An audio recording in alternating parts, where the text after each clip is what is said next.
I believe everybody can be creative, and I believe everybody is creative. It just so happens that here in Ghana, it's beaten out of you at a certain point in time.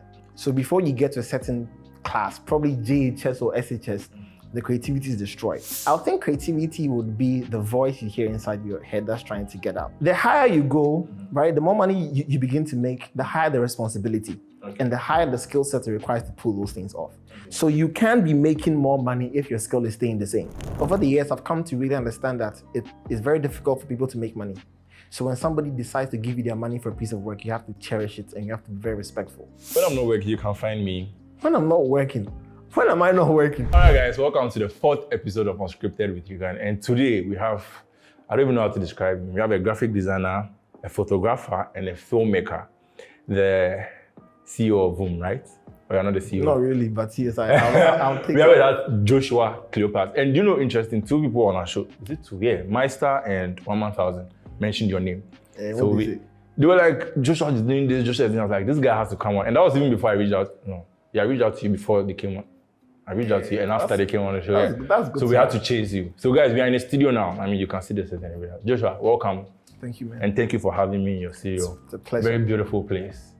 And guys, please thank Joshua. He has helped us with a lot of stuff, but we're not going to talk about that. All right, so Unscripted. So the idea of the show, you just want to kind of dive deep into your journey.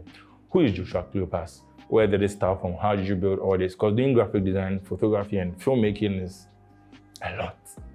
You might say no. Well, because I mean, you've already started. So who is Joshua Cleopas for the people watching? So it's a difficult question to answer. I think like a creative person, you're always going to rediscover yourself over and over again. So even to be very honest, I'm still trying to figure out who that Joshua Cleopas is. But to the best of my knowledge, I will say that the Joshua Cleopas now is a creative person who's trying to merge the business of creativity. Okay. And I'm trying to dabble in and out of it sometimes trying to make money out of it, sometimes trying to gain fulfillment out of it, and just trying to find a middle ground between the two. In a very tumultuous country like Ghana, it gets very crazy because sometimes you have to put the creativity aside and do the business. And sometimes you have to put the business aside and do the creativity. So I would say the Joshua Cleopas now is a creative person who's trying to find his path in this whole industry. Nice introduction. Before you tell me where it started from, at what point do you put the creative part aside and focus, the business side apart and focus on the creative part? Because that means you're putting money aside. Not necessarily putting money aside. Usually the point where I put it down is when I get bored. Like over time, you begin to realize that exhibiting your creativity in work, especially in the corporate sector, it's not that difficult. Yeah. You see, it gets to a point you fail to want to make things look too creative because most brands you work with are very conservative, they are more reserved. So you sort of dial it down. And then over time, it kind of just goes on autopilot because you know what to expect, you know what to create. Everything is just systemized. So when it gets very boring, when you can predict what's going to happen next, you can predict the client's response to the very first version you send. Once you get to that point and you feel very bored, like typically you start to procrastinate, and that's one thing. That's one trigger that helps me know that I'm getting bored. Because like I can get a project today, and deadline is like 2 weeks later, and I'll probably start the work 5 days before the 2 weeks. When that starts to happen, I know that okay, I'm getting bored. I need to intentionally go into a project with the mindset to be very creative and do something different. So that's how it happens. Okay, which of these 3 did you start with? Graphic design, photography, filmmaking? To be very honest, it's hard to answer that. Professionally, I would say graphic design, right? But the truth is, I made my first film and I made about 1,500 CDs on it in 2010. So that was 2011. That's when I graduated JHS. So when I was graduating school, I made a documentary for my year group. At the time, I made a lot of money. At the time, I had a small iPod Nano. That had a tiny camera at the back. So I made a whole 1 hour plus documentary on our year group. I spoke to almost everybody in the class, did a short documentary on what they liked, what they didn't like. I made a small bio about everybody that came at the end. We did an info session, a concert session, and I did all that on a tiny iPod Nano. I don't know if you've seen an iPod Nano before. It's really old. It's this small silver looking thing. I can imagine. Yeah, it's a really long time ago. That's the first time I actually sold my work. Who did you sell it to? To the students and to the school. So I bought CDs. I burned them on. That's how I need to burn the content. This was GHS. CD. Yeah, this is GHS. So I burned the content onto the CD, and then I sold it. Even the headmistress bought one. Oh, it was very nice. It was cool. At the time, I was so happy. It was cool. So that was the first time I actually sold anything. And then fast forward, in SHS, that's when I actually discovered Photoshop. Right? A senior of mine actually introduced me to it, and I was like, this software looks very funny. But at the time, I wanted to make money from school. So, back in the day, if you're an art student, what you used to do was to draw letters and stuff. But I was a science student. So I started trying to think of ways to make more money. I was like, let me try this thing. So I did it a couple of times. And then I noticed that I'm not making money as fast because I can't draw and create as fast. So what is the best way possible I can be prolific with my work? And I was like, wait a minute. What if I just do this thing on Photoshop and I can just print it photocopy and make everything fast? So by the end of the day, I had taken all the work from the visual art students. We were looking for that one science student who designed and taking their job. Yeah, that was me. So I was using the computer in school that time. This one day, I had a funny way of being able to use a computer in school. So I was able to Some of us are using just phones. Yes. So I was able to do that and make more money from there. So from the letters, it went on to designing flyers for little events. And then from the flyers, I've always had a thirst for making more money. So I was looking for people who could pay me more. And I was like, students can't pay me the money I'm looking for. I need to go look for business. So I think I approached an ice cream shop. It was called Italy, somewhere in the Santasi area in Kumasi. And he was like, okay, let me make his menu for him. Then I designed this menu and then I started doing his social media stuff for him. Well, this is like 2012-ish. And then I think from there, I decided to come to university to study graphic design. And that's where I would see the professional one started. But I started making money from it far back in senior high school. You went to Radford University? Yeah, Radford University. Radford? Yeah, Radford. Okay. So you did graphic design. Was it 4 years? Yeah, 4. And at that time, you were still pursuing the filmmaking and photography side? Not really. So you see, this whole thing... You have an interesting story, this whole thing is going to sound like I really like money. But... Let's go. But that's the thing. Graphic design in Radford, right, was what introduced me to the concept that I need to look for more money in the moment. So when I got into photography, obviously you start making more money in photography faster than anything. Yeah. You get the camera before you realize you're making your first gig, your second gig, and the money comes fast. It's not as fast as graphic design. And the same thing happened to the video. Because when I was doing the photography and I was looking at the people billing for video, I was like, yo, that's mad. And I just hopped onto that, you see. But I can say I've always been very interested in making videos because looking way back as a JHS, I was still interested in making short videos. I don't know, back in the day, there was this app, I forgot the name of the app. It was I think it was Windows Movie Maker. Oh, I know. For this one day, I know it. Yeah. It had this feature where you could dab your audio onto things. So I used to make funny videos with Mario. Oh, okay. So then I would speak Chi, and Mario would be sort of speaking Chi. So I used to do a lot of that. I think one of them even became very popular and was running around, and no one knew I was the one who actually did it. Mario was speaking Chi to save the princess, and people were like, this thing, it just went all around. So I've always had an interest in making videos. So even when I was doing the graphic design project, I was documenting my life in Radford, left and right. So I think I just found a way to merge all of them. But yeah. These three have one thing in common, creativity. Yeah, I agree. What do you think creativity is? Because I think the third episode we had, one guy said something that was very striking. He said, most people know how to design, but most people are not creative. Most people want to what? Most people know how to design, but most people are not creative. Now, my question is, how do I stay creative? Because looking at everything you do, looking at the work, one man cousin came on the show, he was like, he sees your videos, like, wow, the colors and everything. Yeah. But I mean, the things you're putting out there, what is it like? How does one person train his mind like that? Considering that you're also following money. Don't say no. No, I think I want to talk about the creative thing because it's a very interesting statement. I believe everybody can be creative, and I believe everybody is creative, right? It's just that it just so happens that here in Ghana, it's beaten out of you at a certain point in time. So before you get to a certain class, probably JHS or SHS, the creativity is destroyed. Because back in the day, we all could finger paint. We all could create something out of nothing.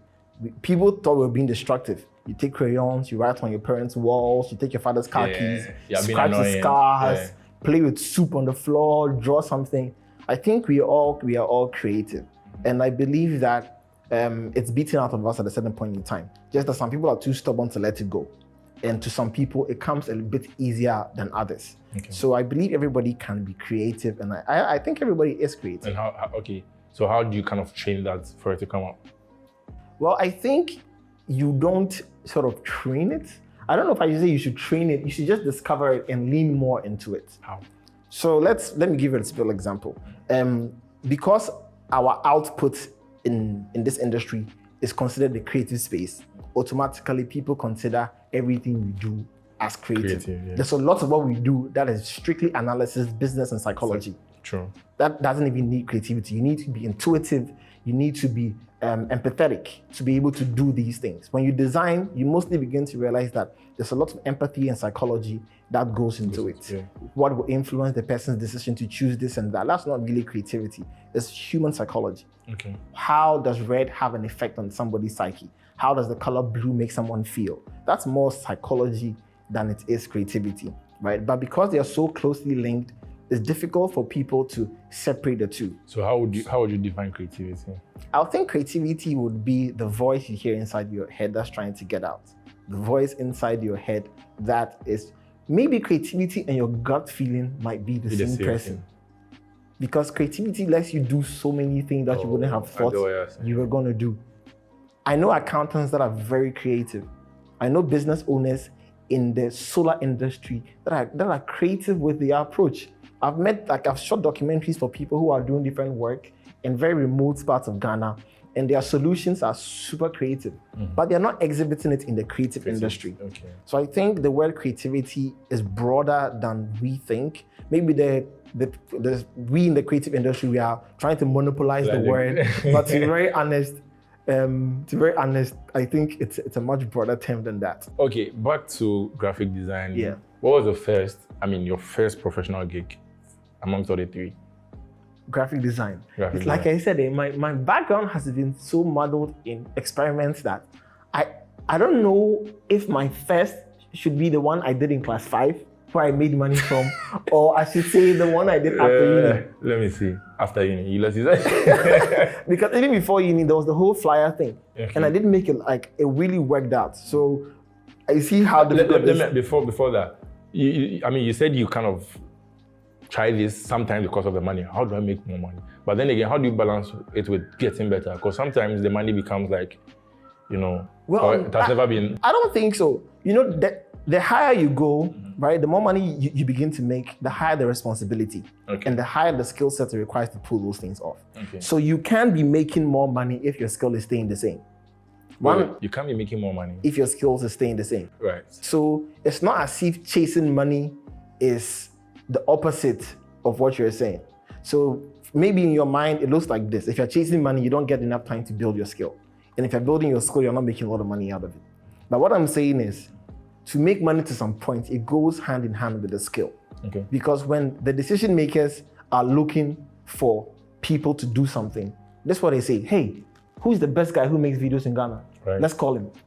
So at that point, it's your skill that will make people refer you. And then they'll say, oh, we know this guy. He makes killer videos. Okay, let's get him a call. Charlie, how much are you going to charge for this thing? And then they pay you. So if you're chasing the money, eventually you begin to realize that you need to provide value. And that value is where the skill is. For some creatives, what they do is they focus on the strategy because they know that they can speak the business more than the creativity. So they'll say, yo, Josh, I just got a job for this amount of money. I want you to come on board and kill the work, and I will handle the business side. For some people, they do the two. They're like, okay, I can do both. Other people realize that the creative part is not their strong suit. So they team up with other people who are also leaning more towards the creative side of things. And then the two of them come together. So I don't think there's a scenario where you are making so much money, but you suck at what you do. Eventually, you hit a plateau where you have to know that, it's either I'm hiring people who are twice as good as me, so I can make more money, or I become twice as good as I am today. So that I can make more money. So I can make more money. Okay, back to the gig, the first professional gig. It's so difficult to answer. But if I'm supposed to be true to myself, I would say the first professional gig was when I was in class 5. When I made my first book cover, and I sold it to everybody in the classroom. This guy likes manual. So, back in the day, they would let us use brown paper to cover our books. Yeah. But then the issue with that was now it's blank. There's nothing on it. And I was like, wait a minute. Maybe I can find a way to make money from this. So what I used to do was I would draw cars or like toy soldiers on the brown paper, and I'll put your name, your class, and your future occupation. You see, and then I'll put it there. Now, everybody wanted some. So for the boys, I'll do cars and toy soldiers. And for the girls, I'll do Barbie and maybe Teletubbies. So people were bringing in their books. And I think at the time, I used to charge 2,000. It was old currency. I'll charge 2,000 or 5,000 for it, depending on how rich I know you were. So, and then, so that, I didn't know at the time that it was graphic design that I was doing. I just thought I was just trying to make money for myself. But when I look back, I always it always keeps playing in my mind that I had been in the industry of design from such a very young age. I didn't even realize that's what I was doing. And also I had been in business because I had to learn how to price well. I had to learn how to cost the things I used, like all the brown papers I used to buy, the ink and crayons. There was this thing called postal color. I don't know if you know. That thing. I used to buy that a lot and paint on all the brown papers and make sure that was unique, because 2 girls could order the same thing. But then I need to make this one blue, this one pink, this one yellow, so then things look different. So that would have been my first professional gig. But let's say the first professional gig that had a contract on it that I had signed, it was with a restaurant when I was in high school. The Little, to be honest, I can't remember. Yeah, but I know that at the time it was very good money because it could pay my school fees twice. Then that was good money. Yeah, it was. I was chilling. You mentioned something, business of design. Yeah. What is it? Just say, I don't know what it is. You don't know me. Yeah. I don't know anything about design. What will you say business of design? Why can't I just design and not? I mean, you said something like you can have someone that knows the creative part and someone that's doing the business part. So let's say I do the creative part. What would you say the business part is? I'll say the business part is being able to make as much as you can from as little work as possible. And what are the things that go into that? It depends on who you're selling to. So most of the time, I think the first on the list would be to offer value to the person. Over the years, I've come to really understand that it is very difficult for people to make money. So when somebody decides to give you their money for a piece of work, you have to cherish it and you have to be very respectful, because it's very difficult to make money. And when somebody's giving it to you to complete a piece of work, make sure that you're honoring them. And the word in the box right now is value.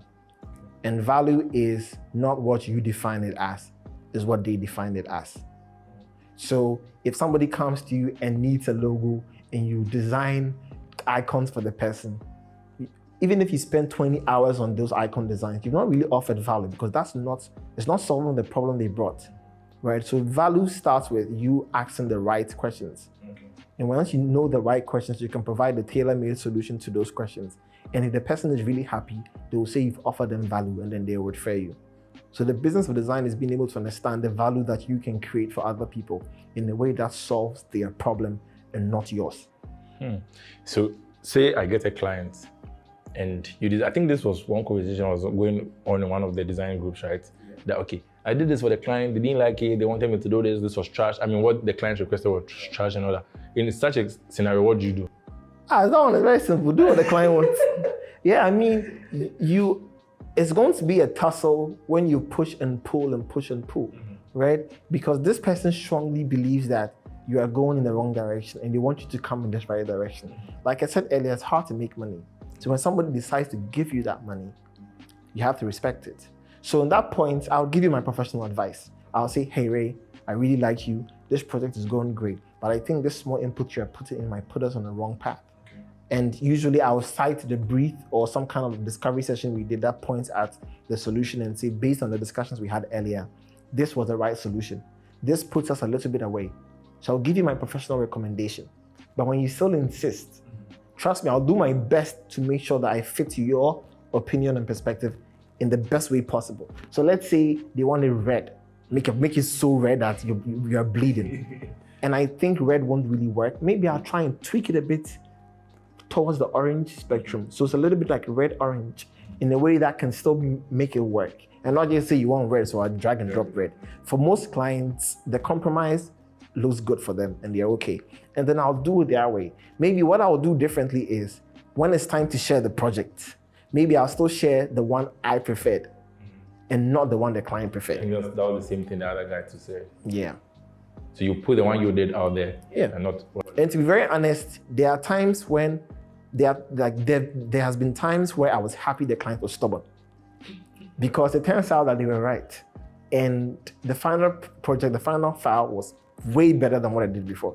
Although in the beginning it sounded terrible. Which means sometimes you have to listen to when I started implementing it, I was like, wait a minute. How didn't I see this before, right? And it ended up becoming so great. So now I really love collaborating with my clients, especially the ones who are very controversial. But when I see that you're extremely controversial and you're just trying to ruin the project, I just do what you want and make sure that you are happy. Because for me, I'm looking at longevity, not the instant awesome portfolio project I can share online and get some likes. I'm looking at being able to satisfy you so that you can come back again and recommend your next friend. Okay, again, say I'm a beginner in the design space, right? Why am I using just design? Okay, let's use design for now. And I get a client. If Joshua was me, what would be like the process that you go through? I mean, from how many years have you been doing design? I mean, everything. Oh, right, sorry. Again, so let's say, if you're saying professionally, right? I got into Radford in 2015 and I finished in 2019, right? So if I'm going to start from after school, it will be like from 2019. If I'm going to start from the time I actually registered the company, that's like 2020 April. So let's say from 2020 April, I've been registered and I've been doing it from that point on. Probably much, but we all know that it's been way more than that from class 5. So, I mean, I get a client. What would be like the several? You said something about discovery, and so that means you kind of take them through a process. Yeah, I think so. Yeah. So what would that look like? So I think first of all, the process, like it always varies because design is so personal that there's no one size fit all solution. But typically, I would start with the why. Why is to understand what you're trying to do. Like, what do you want to do? Why do you want to do it? And just get a good sense of what the project is. Typically, I would create a design brief so that I understand exactly what we're trying to achieve. And I have this simple thing that I usually use to create that. It's a who, what, where, how, why formula. And I'm sure you're familiar with it. So once I go through all that, I understand everything. Next is to set up timelines. When do we start? When do we check in middle? When is the deadline? For me, the most important thing is the deadline. Because once I know when you need it, I can arrange everything else on my plate, right? And also because I'm very forgetful, it can be very easy for me to like overwhelm myself with work and forget that we have to do something, right? So we go through that process first, trying to understand what you're trying to do. And then I also try to understand what success looks like for you. So if we are on this project, what does success look like for you? And they're able to say that, oh, success looks like this for me. Success looks like that for me. And then I put that down. And that will be like my targets. If this project is going to go great, you need to make sure that this and this is checked. And then that's pretty much it. From there on, it's just me trying to be friends with you because I really value the relationship and nothing coming from me is a command. It's more like a suggestion and a recommendation. And I share my process. I share the things we're doing. Sometimes we hop on the call to design together if you have time. Hey, Charlie, check this out. I'm trying to do this. I think this might work. And then let me show you. And then I show them, I take them behind the scenes. They see some of the work and all that. So that's pretty much my process. What about pricing in that process? Yes. How do you go about that? I think in the case where maybe they are charging below what you usually would probably take. Oh, I just say no. I just say I'm sorry. I'm too busy. Yeah. When they usually, I would ask them how they got my number, right, or how they heard about me, typically, if they heard about me from somebody I've already worked with, then they know. I already know how much they can afford. But if they just found me randomly somewhere, then we start the whole process, and I want to understand. Then I come to understand what you're doing. I like to upsell myself, right? Because I don't just do design. Yeah. You see, typically it's more brand management. And design, photography, film, copywriting, all of these things fall under it as deliverables. So if you come to me for photography, I will typically try to upsell myself to get more work. So I would service you first, and then try to see what you do, and then understand what you do, and say, you know that we offer this kind of service. I think you could really use it. Let's talk, and then I try to get you. So there are some clients who came in as graphic design, and now we are doing video for them, we are doing photography for them, we are doing brand management for them, like PR and communication for them. Some of them came in as just video documentaries, and now we are handling the whole brand. Yeah, so that's how it works. How do you balance everything? Frankly, I don't know. I have no idea. I think this is supposed to be a bad thing, but I think the only reason I'm able to keep up for this long is probably because I have ADHD. and I'm able to work on a lot of things at the same time without being that stressed, because for me, a lot of things are connected than it seems, right? Like there's a lot of, like it's like a web. I see the connections between a lot of different things than most people would do. Can you give an example? I mean, if you come to me for photography, let's say you're trying to do a brand, you're trying to upgrade your brand profiles, right? And you just come to create really great pictures. And then I go on your website and I see the copy on the website, and the way it's set up is not really going to do the pictures justice. Like, it's not really going to change much. So I'll say that maybe rather than just get the pictures, maybe you could do a revamp on the copy on the website where the pictures are going to go. Or we could further find a way to make it more cohesive than just upgrading the pictures, because it doesn't fit into the look and feel of the brand you're going for. Because most of the time when you come, I ask, okay, so what look and feel are we going for? Most of them don't have an idea. And then it brings the question, are you working with a brand guide? Do you guys have a certain aesthetic that defines what your brand is? And they'll mostly say, what's that? You have no idea. Like, you don't have a brand? Okay, let me show you. Then I just quickly take them to like, oh my goodness, we don't have any of this. Is this something you do? Bet believe that's something I do. Before you realize, then you scrap the photography project. Now we are doing a brand development project, and then we fit the photography in. So somebody else would not have seen the connection and would have just done the shots and gone their way. And the client might be happy, but I saw the connection and I was able to upsell myself and make it more than it was supposed to be. So that's one of the ways, if it makes sense. Okay. Before starting your company, right? You were doing freelance, and how were you working? So I think I started working, I took my first internship in level 100. You see, so I worked with a photographer called Stephen Aduse at the time. So I was doing photography, but somehow I ended up doing motion graphics for him. And graphic What have you done? What have you done? Well, Coding. No, I actually code a bit. Yeah, I actually started not too long ago. Yeah. Okay. It's been about a year, I guess, but so small. AI is my teacher now. It's doing really good. But yeah. So that's first internship, photography. Second year, I got my first job, full-time job. So I was working at Silverbed Cinemas as the brand executive. And I think the same time, I think my second half, halfway through my first year of employment, I also started working with Stanbic Bank. So I was doing the two jobs at the same time while still in school. And I think somewhere along the line, I dropped the Silverbed and gave it to my classmates. And then I went ahead to do the Stanbic. And then I dropped out to the Stanbic to work like full-time for myself. Wow. Like that's serious? Yeah, that was it. So if I want to ask you how to get clients, you don't have an advice for me? How to get clients? Yeah.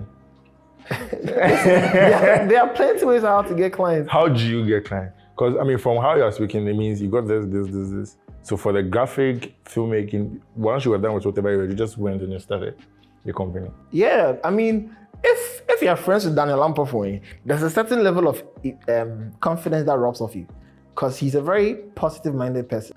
Daniel Lampofoy. Yes, and I am very pessimistic. You see, I often think of what could go wrong than what could go right. Like that's literally me. Whenever I'm doing something, I'm thinking what could go wrong. Like for instance, right now I'm trying to think of, am I still looking right? Because this light has just moved a slight bit to the left. Is it hitting me in the right angle? You see, is the sound still clear? Like I usually worry a lot about like a lot of things.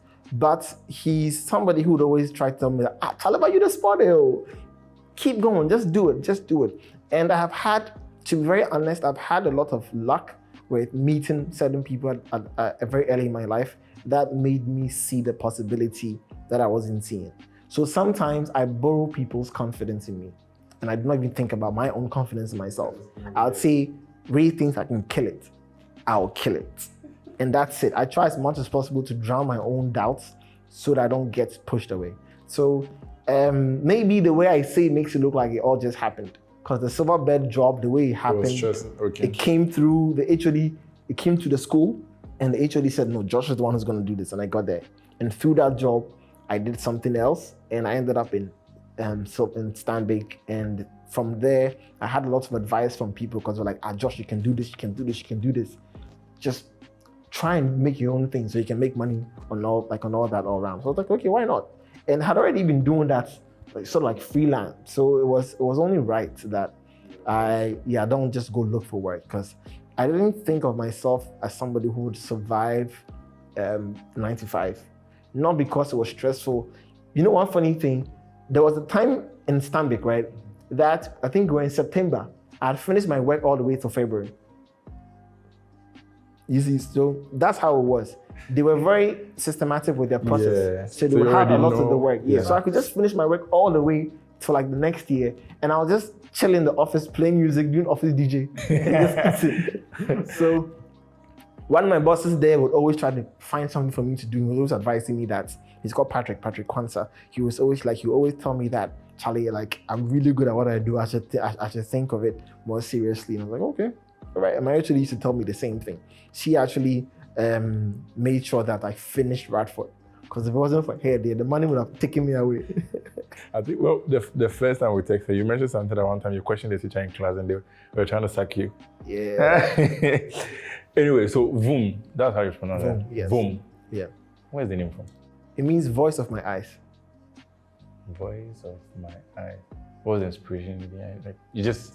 No, I mean, it's a little bit poetic. I write too. So sometimes I try as much as possible to be a little creative in what I say. So the whole concept of voice of my eyes is it's like a parallax to the quote, an image speaks 1,000 words. Oh. So if an image speaks 1,000 words, the voice behind that is the eye. Right. So voice of my eyes. So that was simply the inspiration. What do you guys do? Oh, so at the core, it's a digital creative agency alongside a video production company. So we work with mostly corporate clients trying to tell their stories for them and also share their impact with the world. And how do you get these clients? I mean, that's what I want to learn. I want to get some of the $1 million clients. True. I think Ghana getting really valuable clients is always going to be referrals. I think that's going to be. And most of your clients based here? Yes. I would say 80% of my top paying clients are actually in Ghana. 20% are actually outside. So there's money in Ghana? Oh, a lot. Okay. Yeah. So referrals would be the best. It's just that getting referrals in Ghana is so difficult, because if you are somebody who doesn't have a concept of excellence, it's hard for people to refer you. And for people who pay top dollar for work, there are certain things that they find very valuable that you as a creative person, you might not even think of. And a typical example is being honest and having integrity. For them, it's worth gold. Doing what you say you do, be the man of your word. It's something that I fall short of most of the time, but it's something I always try very hard to work on, because maybe typically as a creative person, maybe I'll miss a deadline or two by a week or two, and then I'll say, oh, the work will be so killer that when I send it, it will be first in my mind. But for them, what they care about is, you said I was going to get it on Wednesday, and I'm getting it on Monday. What happened?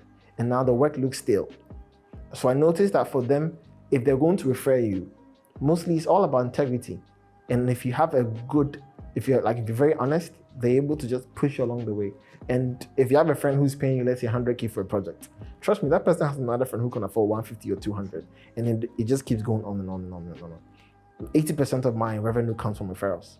So I always try as much as possible to maintain the relationships that bring work to me so that I can grow more. And those that just fall off, I try as much as possible to make sure it doesn't drop and crash, just like soft landing. And then you go your way. Yeah, that's true. You said you were learning coding again, so right now you're doing about 5. I mean, I can't count. How are you? I mean, you said when I asked about balance, you're not so sure, but how are you learning? How are you consuming this information? As it comes. How? Because it's not a lot, is it not? I don't think learning a lot is a lot. What I mean by that is, let's think of it like this. For a lot of people, whenever they're trying to learn something, they're trying to become great at it. And that is where the difficulty is. Because if you want to become great at it, there's one big thing that's gonna stop you, and that's time. It's gonna take long for you to become really great at something. But I don't necessarily believe you have to be great at something before you can make good money out of it. So my aim is to know enough and not to become an expert at that thing I'm trying to learn.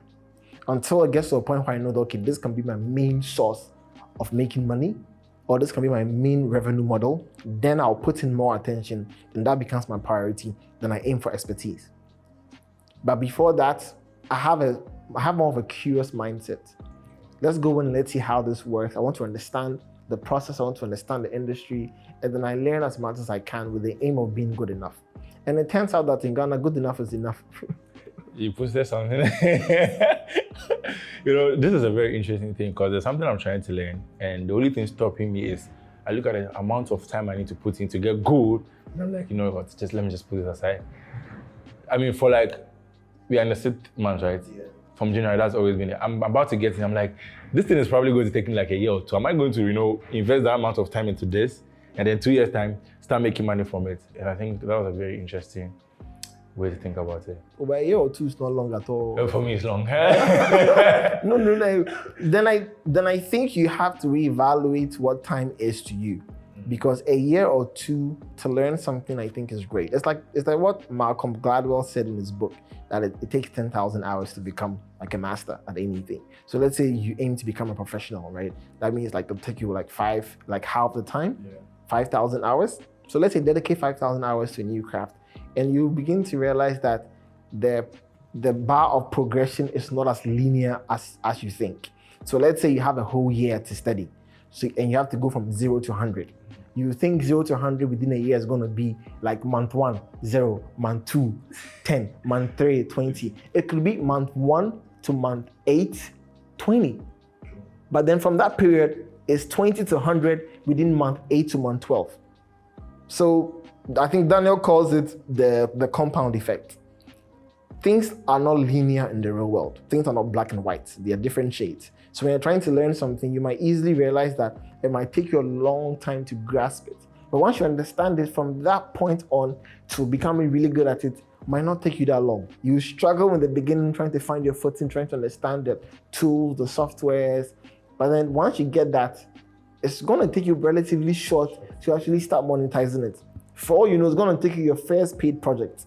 So you asked about how I learn, right? When I'm sure that I can make something out of a new skill, the first thing I do is to make sure the consequences are real. And when I say, what I mean by that is, I notice that I learn a lot better under pressure and when I know the serious consequences if I mess up. So when you're learning on your own mock-up project, no matter what goes wrong, there's no real consequence, right? But when it's a client project, when someone is paying me money to do it, then I have to say that, I have to give my best. And by the time I'm done with the first and second project, mostly that's the point where I realize that, okay, now I can do this. I think I need to reevaluate time. It's risky. It's a risky game. I like to take a lot of risk. It's a risky game because if it goes bad, you've wasted someone's money. It could become a big deal. You were mentioning that you wish you didn't take some projects earlier on. Yeah, it could become a big deal. But if you know how to navigate through such a risky path, the reward is always very good. All right. So one thing I've been talking to people about is collaboration, right? Because I think it's a very interesting thing, and that's something I don't know if maybe it's just the where we find ourselves, but I think we like that here a lot. People like to compete more than collaborating. If you're collaborating with people on a project, what are some of the things you look at? I think it's a soft skill that we all need to develop. And again, this goes back to what I said earlier about creativity being beaten out of us at an early age. I think teamwork was also beaten out of us at a very early age. We were raised to compete than to collaborate. And you can think of your way back, all the way back to JHS, and you see so much little glimpses of that back in the day. I think most of the educational system is built on the grounds of competition. So a lot of people do not think of group work. And group work will probably start somewhere in uni or maybe late SHS. And at that time, even in the group work, somebody wants to overdo and then see that I am the one who did all the work and you guys didn't do nothing.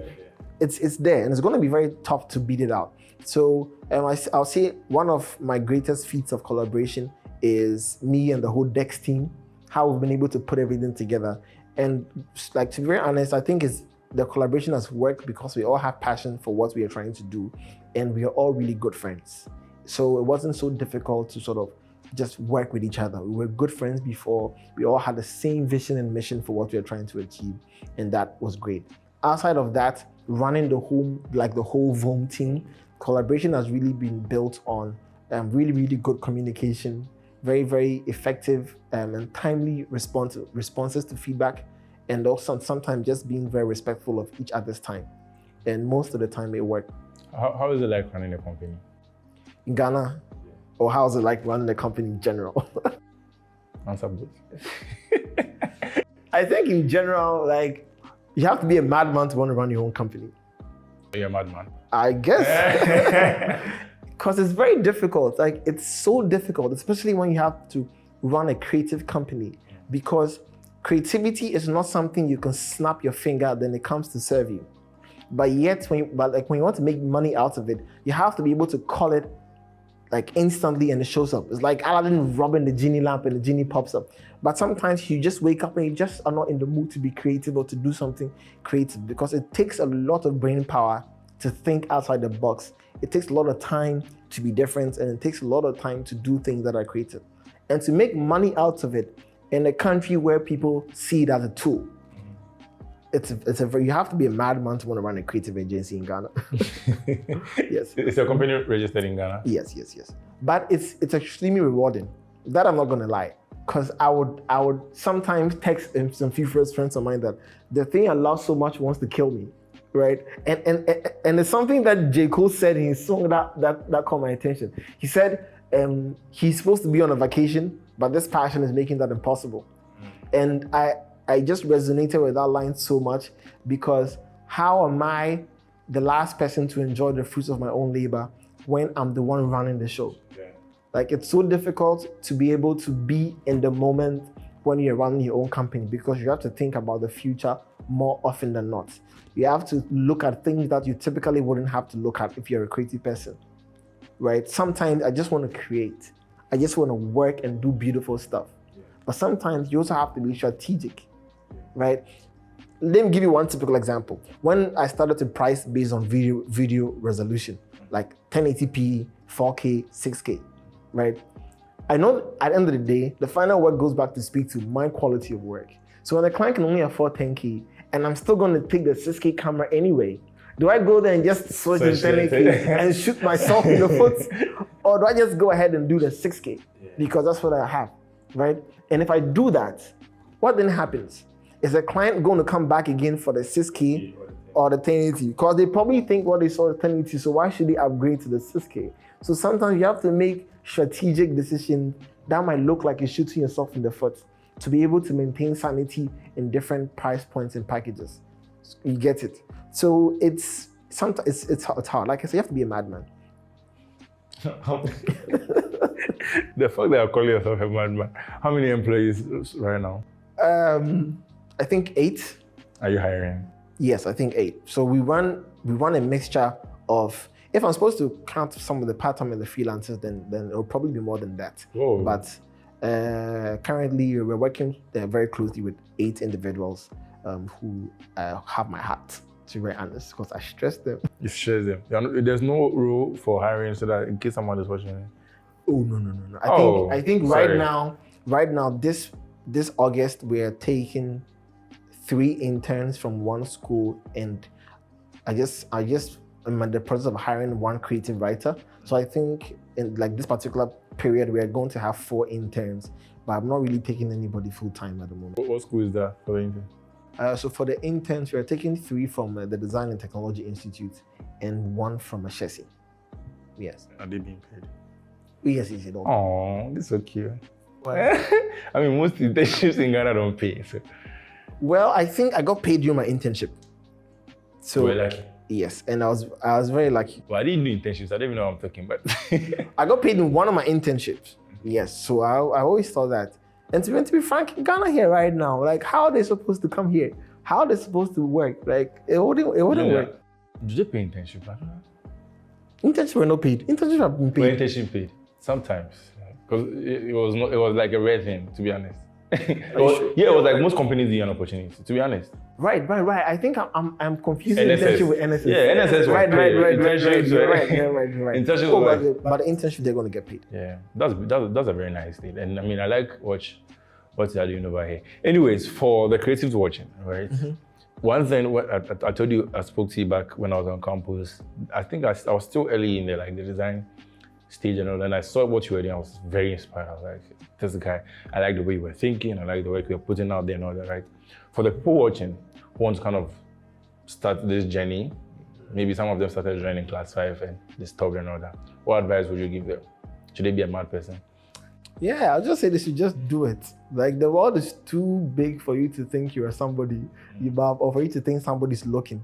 I think for us creatives, we are usually bound by our own fear, right? And because we are looking to be accepted, we usually want to do things that are accepted. And it's difficult to think outside the box. It's difficult to color outside the lines, right? So I would tell them that just be you. There's always something to do that will make your thing better, right? So I think even here at VOME, I adopted the notion done is better than perfect. Because if you're trying to perfect things, you will never get there. Like, I'm a typical example. At least my excuse is corporate work always takes me away. But if anybody knows me online, I'm the most inconsistent creator you can ever think of. I can start something today, do it for 5 days, wake up the 6th day and be like, oh please, I'm not Joshua, doing it why? anymore. And I'm gone. Why did you do that? You continue the advice, but why? I have no idea, right? Because I'm always trying to nitpick, right? I'm always trying to look at things, okay, I need this first, I need this then. Because when I started doing YouTube back in the day, my first YouTube video I posted was it was way back in 2015, well, 2014 actually. And it made a lot of views. I could have continued, I stopped. I came back a couple of years after, it did really well, then I stopped. You know, funny enough, when I bought my first car, right, majority of the money came from a YouTube video I had made. And I wasn't even like, it wasn't even from like YouTube, it was a referral from somebody who saw my YouTube video, who was working in a French embassy, and I got a job and I got most of the money from there. I was like, wait a minute. I could have done it, right? But because I was trapped in my own subconscious about what good should look like or what the world's level should look like, and I thought I wasn't there, I stopped. But I know people who have 50 times the amount of views and they're shooting with their phone, right? And I'm trying to get a $3,000 camera and $4,000 lens and some crazy setup, trying to make sure my background looks killer. Yeah. It's just so much. And that ladder, you keep climbing and climbing, you never get to the peak of it. So I would say don't take yourself too seriously. Life is an experiment. Just experiment every day and approach your creativity with a curious mindset. Like you're learning on the way. You are not here to tell people that, hey, look at me, I'm the boss. Yeah. This is how it's supposed to be done. If you approach things that way, you always feel like you're never going to be great because there's always somebody who's doing better than you, faster than you. I saw a quote. I think it said something. You said there are people with lower IQ than you, but they are doing amazing because you're overthinking something. I think it's similar to what you are just. Yeah. Yeah, that's something that happens to people who are very intelligent. They overthink a lot. Yeah, that's true. Anyways, before that, you mentioned a series you're about to start. Yeah. Can you please tell us about it? Have you said it anywhere before? No, so exclusive. Yeah, Actually, this is very exclusive. This is too exclusive. But I'm working on a show called Coloring Outside the Lines. And the whole idea is to demystify the understanding that the creative profession is not sustainable. So growing up, it was difficult to convince my parents that I wanted to do graphic design and go into the arts. They wanted me to do science and become a doctor. So I did science in high school, Pemper College. And after I graduated, I branched to design. Now, I understood where they were coming from much later on, because from them, their parents, they loved me and they wanted security for me. They did not know any graphic designer who had a house and had cars. They did not know any photographer like that either, or any video guy. Maybe it's because we weren't close or in an area where we could see those things. But for them, that was the reality. So for their son to say this is what they want to do for a living, all they saw was, how are you going to take care of yourself if you have a family one day? So for them, they were coming from a place of security. So later on in life, I realized that when I started seeing examples of that, when I started seeing graphic designers who could leave the country whenever they wanted, when I started meeting photographers who could hire a team of 20 and fly them off to Guinea to shoot a wedding. This is all back in 2014. When I started making video guys who were shooting with cameras that are $70,000 for the body only, I was like, all you people are there. But the issue it's disconnected. Yeah. The people who need that inspiration are not seeing them. We all know a doctor in your area who is Dr. Huang down at the last corner, or we all know a lawyer who lives near the bus stop. We all know the engineer, but we don't know who the graphic designer, the photographer. So the show is really to celebrate these heroes. And for me, it was very specific because I was looking at financial sustainability. So one of the criteria I had for the show were people who were making above a certain figure. And I chose a rather high figure because I looked at the highest paying jobs in Ghana and I doubled it. That way, it gives you, the viewer, the confidence that if this person is able to do this much numbers in Ghana, I probably can do it too.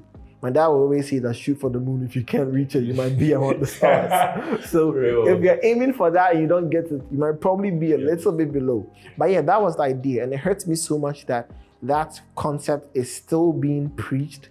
And there are still children who are going into high school and they are afraid to follow their passion because they haven't seen any example of success at all.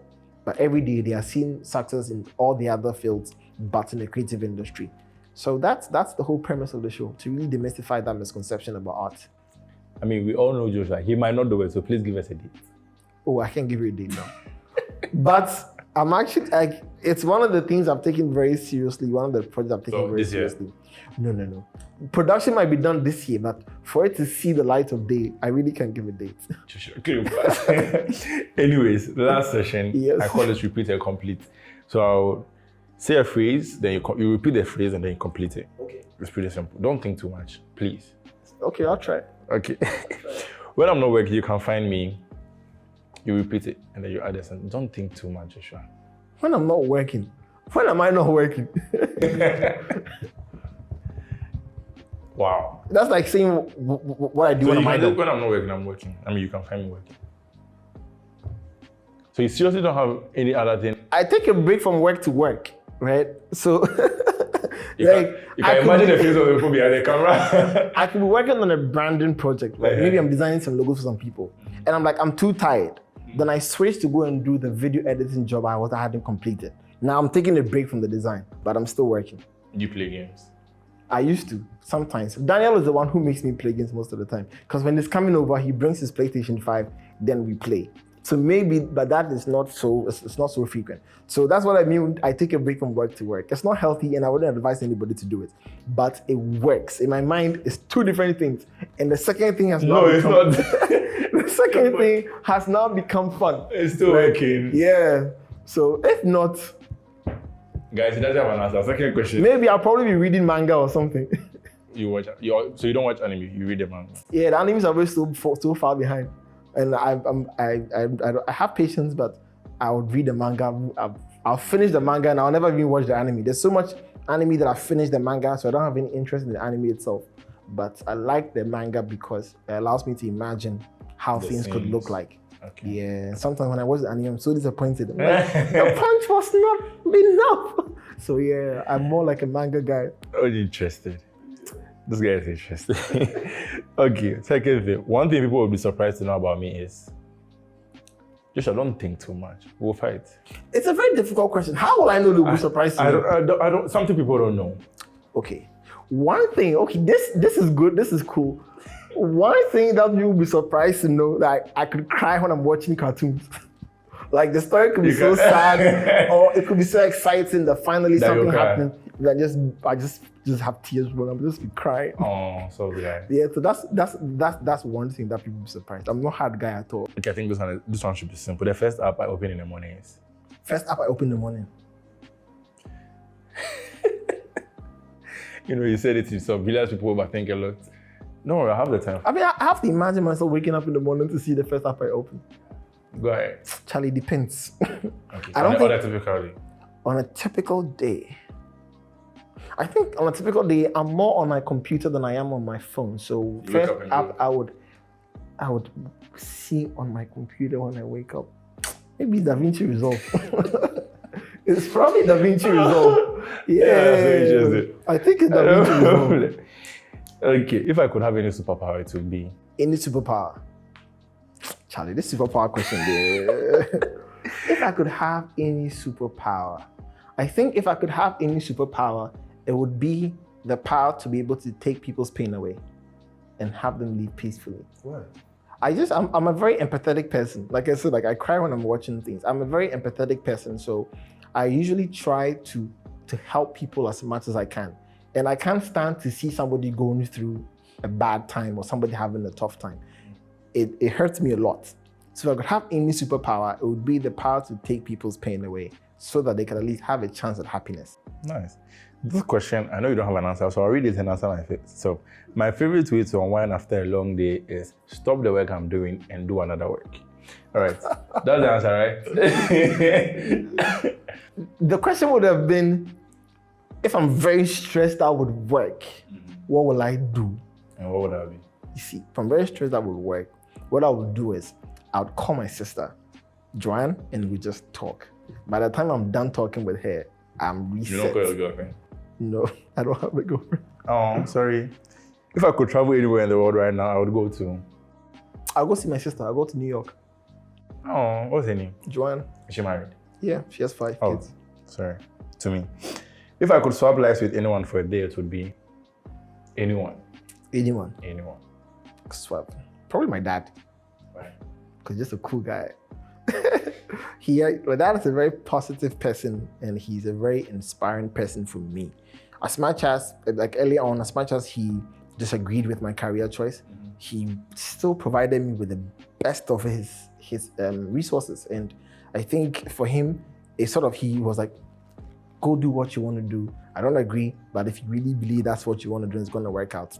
And he always gave me that confidence that I could do it too. So, I mean, sometimes we have our own things, but if I could swap lives, I'll probably see how his life is, because sometimes I think he gets life way too easy and he says the other way. So maybe I want to see how it feels like to be in his shoes, because he has a lot of responsibility, but he bears them really well. He's like Atlas. 8-1, if I could only eat one food for the rest of my life, it would be... One food? Yeah. Challenge jollof food. Yeah, guy. That'd be all. Last one. This one probably similar to that one. If I could swap jobs with anyone. If I could swap jobs with anyone? I love what I do. You love what you do. See, I love what I do that could be the death of me. I'm very I love what I do to the point, like I said, this passion is killing me. How can you be what you love the most can become the thing that could kill you the fastest? I love what I do so much, I wouldn't swap with anybody. If I do anything to it, it would be that I'll be able to create without the need of making money from it. If I could separate the desire of making money out of what I do, I could probably create more freely, and I could probably be more expressive and actually do things that could benefit people and help people live a better life. But because there's money attached to it, you always have to put yourself in a certain box. So I wouldn't take anybody's job. Maybe I'll just separate the idea of gaining remuneration from what I do. Yeah, but anybody's job there, no. I like the way Joshua thinks. All right, guys. Joshua Cleopas. Please tell them to subscribe. Maybe if you do they'll actually subscribe. You guys to go subscribe to Ray's channel.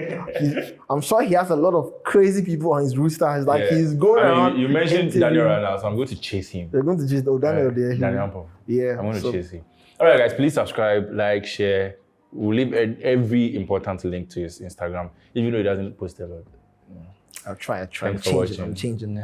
Catch you in the next one. It's been awesome.